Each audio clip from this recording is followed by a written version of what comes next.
Our daily Bible reading and devotion for March 27th. Our reading today will come from the Gospel of Luke, chapter 6, verses 1 through 16.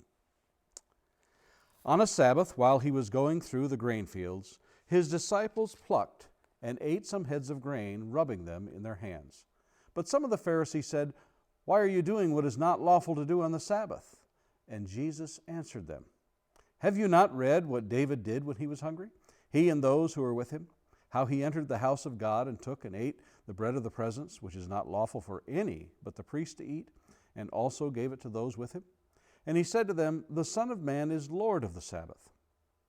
On another Sabbath he entered the synagogue and was teaching, and a man was there whose right hand was withered, and the scribes and Pharisees watched him to see whether he would heal on the Sabbath, so that they might find a reason to accuse him. But he knew their thoughts, and he said to the man with the withered hand, "Come, stand here." And he arose and stood there. And Jesus said to them, "I ask you, is it lawful on the Sabbath to do good or to do harm, to save life or to destroy it?" And after looking around at them all, he said to him, "Stretch out your hand." And he did so, and his hand was restored. But they were filled with fury and discussed with one another what they might do to Jesus. In these days he went out to the mountain to pray. And all night he continued in prayer to God. And when day came, he called his disciples and chose from them 12, whom he named apostles: Simon, who was named Peter, and Andrew his brother, and James and John, and Philip and Bartholomew, and Matthew and Thomas, and James the son of Alphaeus, and Simon, who was called the Zealot, and Judas the son of James, and Judas Iscariot, who became a traitor.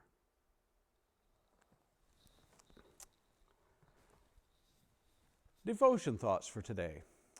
Ere you left your room this morning, did you think to pray? This is a line from a gospel song that Mary Kidder penned well over a century ago. A heartfelt song that expresses the notion that we all should be praying when those needs arise, whether temptation, anger, trials, or when life is dark and dreary. Did you think to pray? Rather sobering questions to consider in light of the weight of trouble many of us find on a daily basis. What is our first line of defense? One thing that occurs to many students of the New Testament is the reliance of those of great faith on prayer, especially Jesus.